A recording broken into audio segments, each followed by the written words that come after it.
उत्तराखंड कांग्रेस की दिल्ली में बड़ी बैठक, चुनावी रणनीति और कार्यक्रमों पर होगा मंथन। उत्तराखंड में 2027 में होने वाले विधानसभा चुनावों के मद्देनजर चुनावी तैयारियों को धार देने में जुटी राजनीतिक पार्टियां।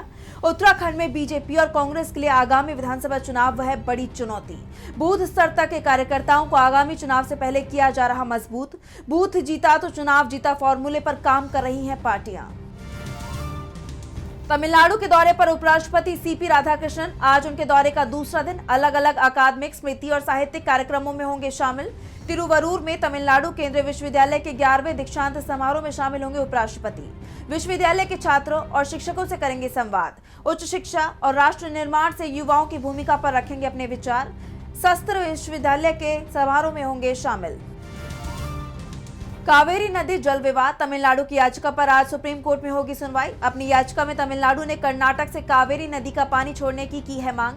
तमिलनाडु का कहना है उसे अपने हिस्से का कावेरी जल नहीं मिल पा रहा। राज्य का दावा, कर्नाटक समझौते के मुताबिक अपने वादे पूरे नहीं कर रहा। न्यायमूर्ति विक्रमनाथ और न्यायमूर्ति संदीप मेहता करेंगे इस मामले की सुनवाई। सीईसी ज्ञानेश कुमार के पटना दौरे का दूसरा दिन। उनके साथ निर्वाचन आयोग का उच्च स्तरीय प्रतिनिधिमंडल भी पहुंचा बिहार। पटना से देश भर में शुरू होगा इलेक्टोरल लिटरेसी क्लब यानी ELC 2.0।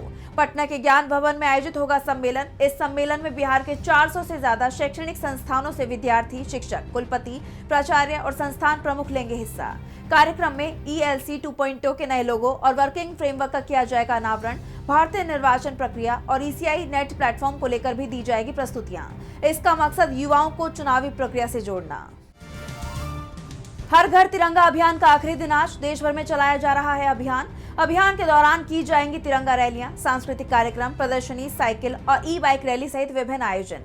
बीजेपी का दावा, नागरिकों को 2047 में विकसित भारत के लक्ष्य के प्रति अपनी प्रतिबद्धता को फिर से मजबूत करने का मौका देता है ये अभियान।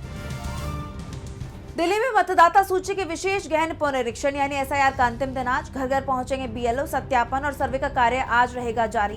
पहले 8 अगस्त थी घर घर वेरिफिकेशन की आखिरी तारीख। जमीनी स्तर की जरूरतों और मुख्य निर्वाचन अधिकारी दिल्ली के अनुरोध पर आयोग ने शेड्यूल में किया बदलाव। 24 अगस्त को प्रकाशित होगी ड्राफ्ट मतदाता सूची। 24 अगस्त से 23 सितंबर तक दर्ज कराई जा सकेंगी दावे और आपत्तियां। 22 अक्टूबर तक किया जाएगा इनका निपटारा। 27 अक्टूबर को जारी होगी अंतिम मतदाता सूची। नेपाल दौरे पर सेना प्रमुख धीरज सेठ, मिलेगा खास सम्मान। सैन्य संबंधों की मजबूती पर रहेगा जोर।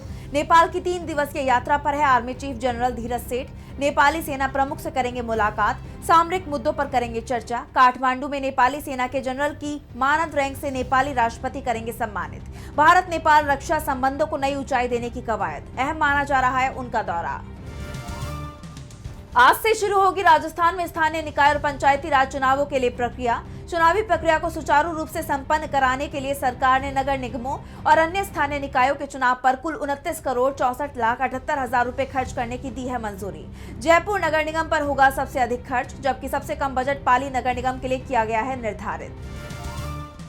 तुषार शर्मा की जान जाने के केस में आज होगी सुनवाई। भोपाल की अदालत में होगी सुनवाई। तुषार शर्मा मामले में CBI कर रही है जांच एजेंसी को फाइनल रिपोर्ट दाखिल करने के लिए कोर्ट ने दिया था 6 दिन का समय।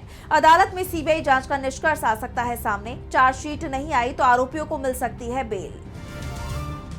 आज यूपी, दिल्ली, बिहार समेत 19 राज्यों में भारी बारिश और आंधी का अलर्ट। IMD की तरफ से दी गई जानकारी। मौसम विभाग ने बताया 80 से 85 किलोमीटर प्रति घंटे की रफ्तार से चल सकती हैं तेज हवाएं।